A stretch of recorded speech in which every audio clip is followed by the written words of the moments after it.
Hey, fight fans, welcome back to Carlo Prusa MMA. Today, we got a returning guest to the show. He is Mr. Jimmy Drago, getting ready, taking on Ty Miller, Dana White Contender Series, August 12th. Jimmy, what's going on, my friend? How are you doing? Oh, thanks for having me on here again, Carlo. It's always good to see you. Absolutely, man. You know, some very big, exciting news. We saw on Instagram a few weeks ago, you're getting your opportunity to fight on the Dana White Contender Series, the opportunity to try to go to the biggest show in the world. Pretty cool to finally be at this plus where you got one more fight away from maybe inside the UFC. Yeah, it's a real privilege to have this opportunity. It really is. I mean, with that being said, like I'm not making it a bigger deal than what this is. It's still a fight at the end of the day. I still do my same fight camp, but to just get to this level, I'm really proud of myself. I don't think my story ends here. I think I continue to keep moving on forward and fighting for the UFC, and just really privileged to be at this point in my life with where my career's been. You know, last time we were on here, we talked about the sacrifices that it takes to be a professional mixed martial artist. Obviously, you know, battling on the regional scene, a lot of guys have to have that job. You know, you don't see family much. You dedicate your whole life to this. You know, when you have opportunities like this, when you know all those years of work, all the hours staying up late, all the hours getting up early, all the sacrifices, well, it's paying off. Does that in your mind really reinforce that, yeah, this is all worth it? Well, something that really helps me with the nerves before my fight. So, like, you know, right before I'm getting ready to walk out, like, it's a simple question you ask myself, like, did I do everything I can to prepare for this? And the answer is always 150% yes. And when you have that answer and you can answer that truthfully, it kind of takes out, you know, you kind of detach from the outcome of what's supposed to happen here. And yes, I've sacrificed a lot. I've been away for birthdays. I've been away for holidays. I've missed out on games. I've missed out on events because I've had to train, because I have to run miles, because I have to do sprints. I have to wrestle. I have to travel for sparring. And, you know, the fight is won weeks, sometimes months before the fight even happens. And that's you know, that was a thing I had to grasp when I first started this sport. I'm gonna get out of this what I put into it. You know, another thing we talked about before was how important the mental side of fighting really is. When, you know, with your blue collar background, you working in construction, do you feel that mentality that you get from that? Does that really translate positively to the fight game?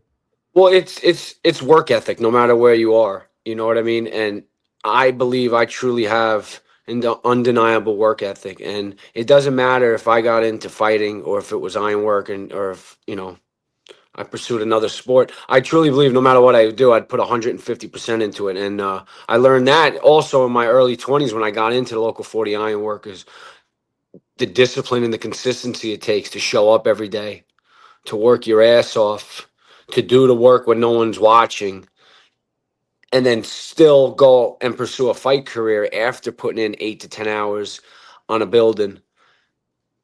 It just taught you discipline on another level that I don't think anything else in the world could teach you. You know, it's kind of cool. Kind of recently, another guy who's really taken off that come from a similar background, Malcolm Wellmaker. You know, he was a welding guy, did that for 8 or 9 years on a two big KO win streak, $250,000 bonuses. When you see stuff like that, when you see others who come from that same background who have made it, do you feel any motivation, any inspiration off stuff like that?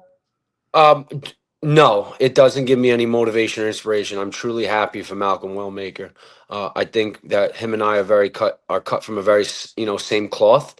But if the roles were reversed, he'd still be showing up to work every day and still pursuing his fight career because that's what he believes in. And he believes in his work ethic. I don't think it would be one person inspiring another. I think you have to have a couple screws loose to do what we do, which is put in your, you know, your 8 hours, 10 hours, and then go pursue a fight career, fight on a Saturday, show back up to work on a Monday. And I don't think anyone's going to really inspire. It's just you have that in you. And I truly believe him, you know, Malcolm, like myself, regardless if anyone was doing it, we'd still be pursuing our, you know, blue collar jobs and still pursuing fighting. He just got there a little bit sooner than I did. Absolutely.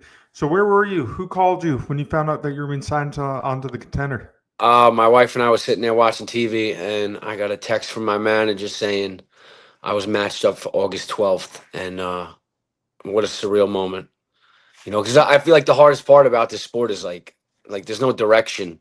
You just fight and win and try and perform, and you know, there's no direct route. It's like You know, like with football, you know, you go high school, you go D1, NFL Combine, get drafted. But for fighting, it's like, you know, how it's just, you know, so for me, it just kind of happened. And earlier this year, you know, with a no contest, you know, ending of that fight, I'm just like, now what? You know what I mean? So this really gave me some direction in my career, which I think I really needed, because it gets tough dealing with the unknown. And I feel like a lot of this, like getting to the UFC, can be unknown sometimes because there's no direct route to get there. Absolutely. You know, one thing that's great about you, there's never a boring Jimmy Drago fight. I don't think it's possible. I mean, it's a lot of going forward. It's a lot of pressure. It's nonstop action. You're always looking for the finish. Do you think having that, do you feel like that's going to better you? Obviously, you know, not just in a Contender Series matchup where they're looking for guys to show out like that, but overall to resonate with fans? You know, I take pride in my style. I didn't even really know I had a style. I just, you know, I put every ounce of effort I have into a fight camp. When the cage door closes, all premeditated thoughts go out the window, and I'm fighting on pure instinct. You know, I'm fighting on pure primal survival skills, and those primal survival skills, God has blessed me to be entertaining, I guess. You know, like I can throw spinning elbows, I can throw head kicks, I can throw nasty chopping leg kicks. My shin bones cut muscle. I'm very explosive. I got a good gas tank. I come forward. I throw down. Um, I won't quit. And in regards to that, the UFC is an entertainment business. That they want to see violence. And I've never really had that issue with showcasing that in my fights. You know, I have a decent amount of finishes. Um, and no matter what, I'm always going to lay it all out there. Win, lose, no contest, it doesn't matter. For me, it's about the journey. You know, I'm not so worried about impressing them or being, you know, like in the spotlight to like really show, like, bro, this is who I am. I have tapes to show you what I've done. I have a story that backs it up. I'm going to give you everything I got. I've never had that problem of being boring, and I'm going to lay it all out there. And what's meant to happen is going to happen.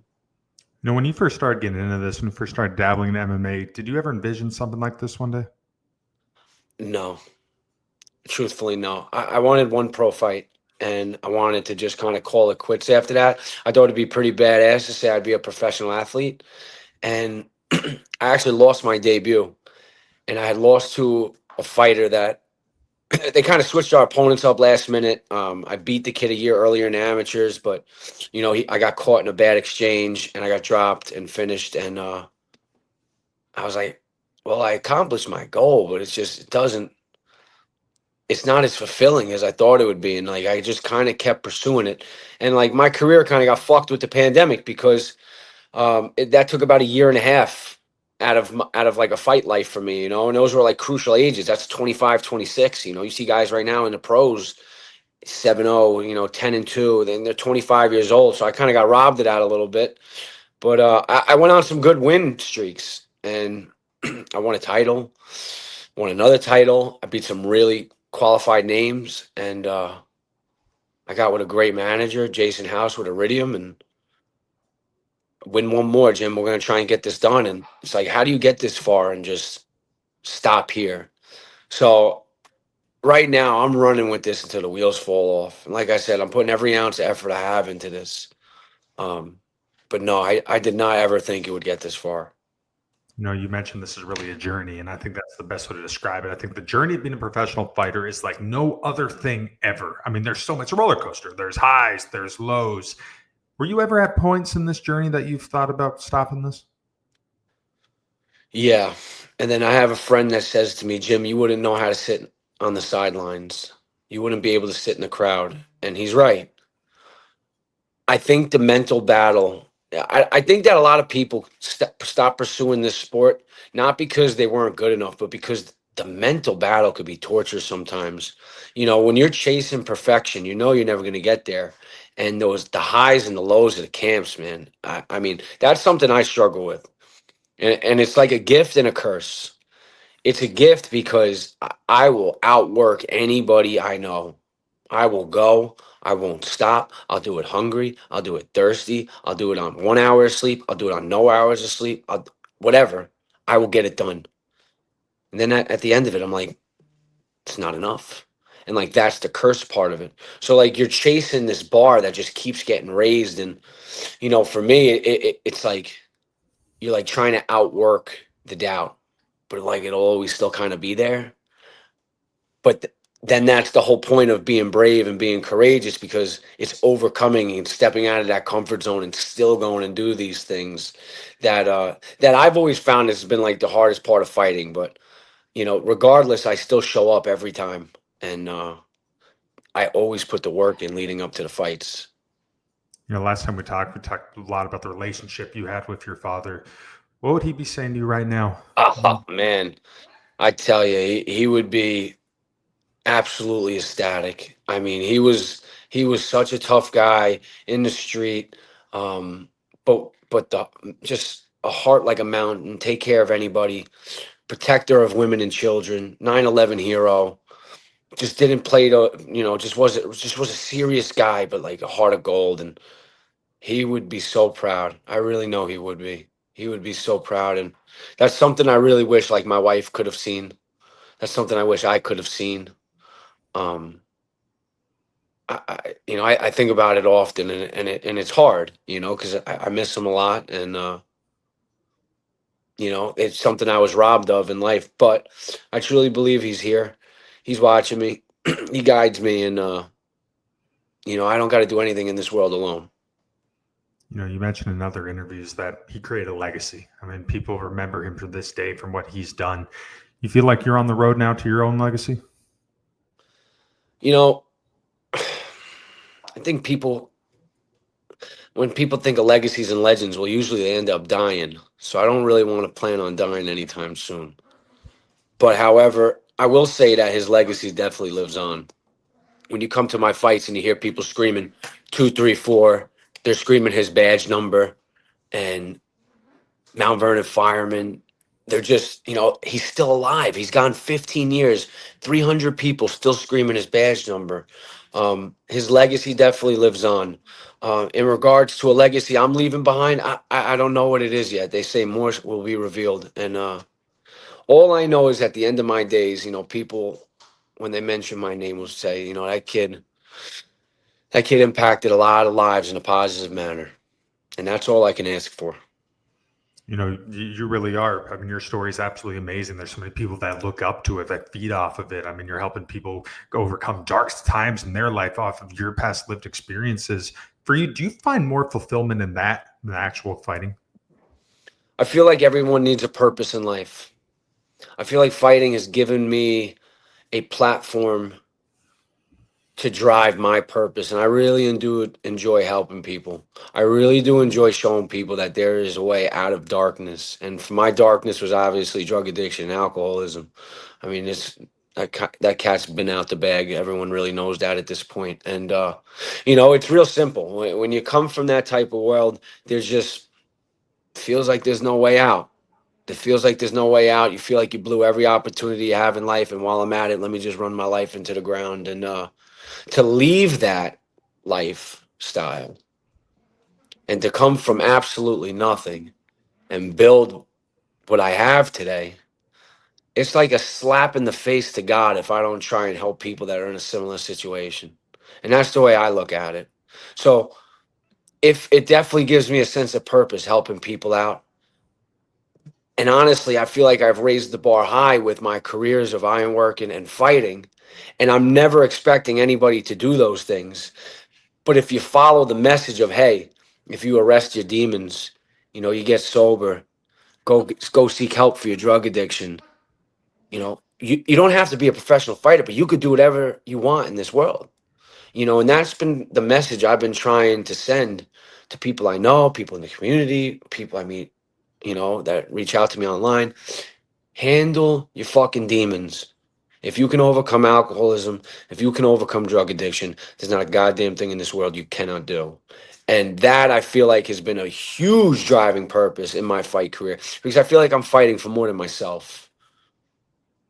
So on August 12th, you fight on the Dana White Contender Series, taking on Ty Miller. What do you think of him as an opponent? I think Ty is very, very skilled. I think he's got sharp hands. I think he's got a good wrestling foundation. Um, I think he hasn't seen someone of my caliber. I think I have a lot of weapons. I think I'm able to push a pace. I think I'm able to swing. This one's going down in the apex. Obviously, you're dealing with a smaller cage. You're dealing with a very intimate environment. No walkout songs, limited people in attendance, straight to business, straight pure job interview here. Do you like that? You know what? I don't make eye contact with cameras. I don't make eye contact with people. I've been in fights in alleys where there wasn't a cat to watch it, and I've been in fights where there's 2,000 people watching it. It the aura is the same every time. It's just there's calm in the storm. I don't think it's gonna make a difference. For you, what would it mean to be able to get signed to the UFC? I think it would be an absolute privilege. I mean, how many people do they take for the Contender Series each year? 100? How many of them are welterweights? 20? How many people are in this world? 7 billion? I mean, to make it to the UFC, you want to talk about beating fucking odds? I did it. That would mean a lot to me. Are you envisioning that moment of hearing your name being called, Dana White saying, get over your kid, you're in the UFC, and you going over there and shaking his hand? I do. I envision looking into the camera and talking to my father and saying we did it. Looking at my wife who's watched me go through hell with this career of trials and tribulations and a lot of isolation, a lot of hard work, looking at her and saying we did it. And it's very important that I just say we did it because I have an army behind me, and I couldn't do this by myself. But I do envision that looking into the camera. Dad, we did it. Absolutely. What do you think your kids are going to take away from this journey? That anything you put your mind to, you could do if you really want to pursue something. I mean, I'll be proof of that, and I'll guide them in the best way that I can, and love unconditionally, and never judge. And it doesn't matter if you want to pursue fighting, fucking chess or checkers. You got me in your corner. Whatever you want to do in life, you pursue it to the best of your ability, and you get what you put into it.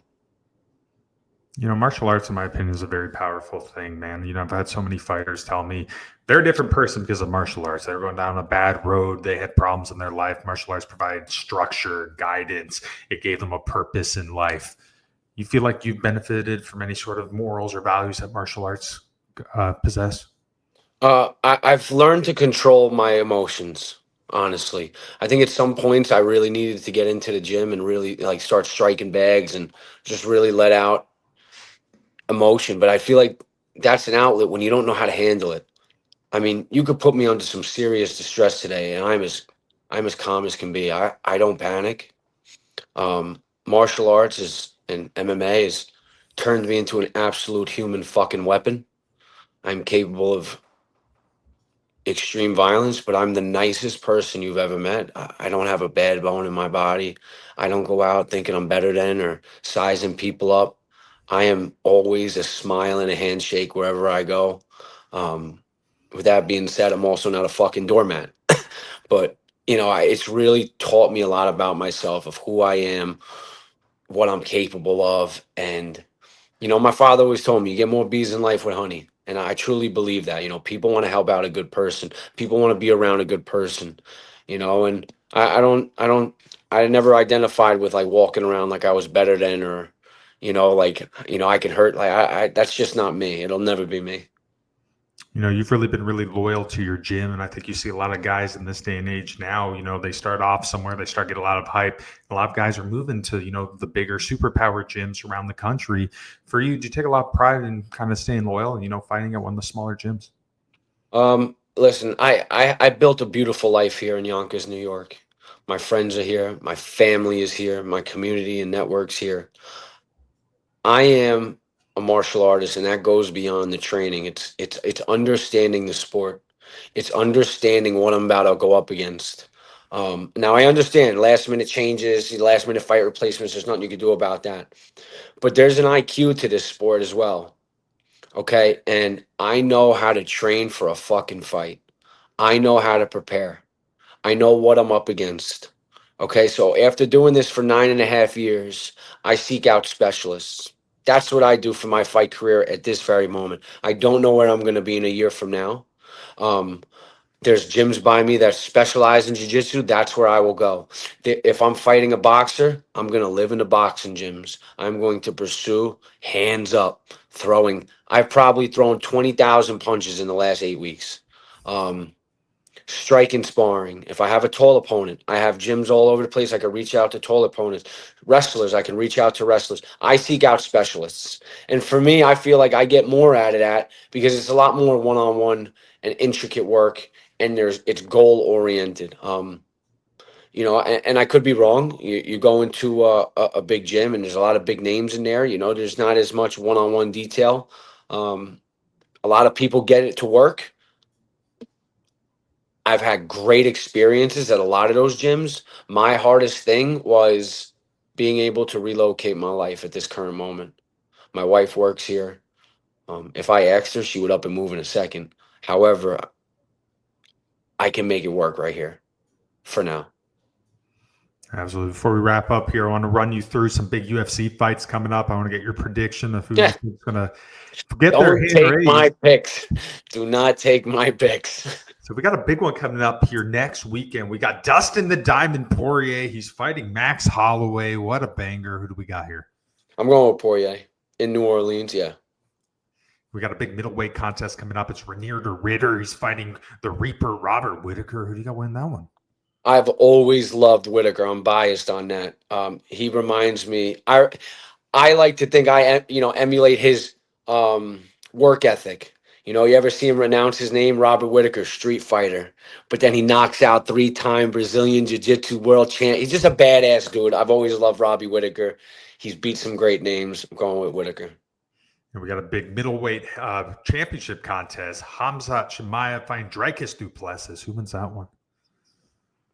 The Wolf. All right, last one. We got Gian Silva. We got Diego Lopez. Who gets their hand raised? I'm going with my boy Diego. Absolutely, man. Obviously, we just mentioned some of the key marquee names in the UFC. When you're watching the fights now, knowing that you have your time to do this, does that fire you up at all? It does. Listen, fighting will always be an entertainment business, and it was like that since the beginning of civilization. 2,000 years ago, they built a fucking coliseum for this, and to just be able to make that walk to the cage. I mean, how many UFC fighters has there been over the last 25 years? 10,000, 15,000, 7 billion people in this world. That's a fucking awesome accomplishment. It's an awesome thing to be a part of. I love the sport. I love Dana White as Dana White is a powerful man. I don't think people really understand that. Like, people associate him with, CEO of the UFC and businessman. Like, bro, he's a powerful individual. I'm impressed by things like that. So to be a part of this organization, one of the fastest growing organizations in the entire world, it ain't going anywhere. It gets me fired up. Dana White's very famous for a quote, "Fighting, it's in our DNA." You agree? I absolutely agree. I this was never part of my plan. This was not part of my plan at all to pursue this sport. I truly believe this sport chose me, and I ran miles with it, and I don't plan on stopping. Absolutely. All right, Jamie, last question for you, my friend. In a perfect world, what is the outcome on August 12th when you fight the Dana White Contender Series against Ty Miller? Well, like everybody else on your page says, first round knockout, gets a contract, and gets to go out to dinner without a scar on his face is a perfect world. But all I know is that in a perfect world, to me, every ounce of hard work I put into this pays off. And it doesn't matter how it looks. It's the feeling of the hard work paying off. That is the perfect world for me. Absolutely. Well, hey, man, Jimmy, thank you so much for taking the time out training camp to talk to me for a little bit here. Really think you deserve every aspect of this opportunity, man, and can't wait to see you fight. Thank you, Carlo. God bless, man. Thanks for having me. Absolutely. That's it for us tonight. Ladies and gentlemen, I'm Carl Prusa. He is Mr. Jimmy Drago. Watch him August 12th, Dana White Contender Series, taking on Ty Miller. Good night, fight fans.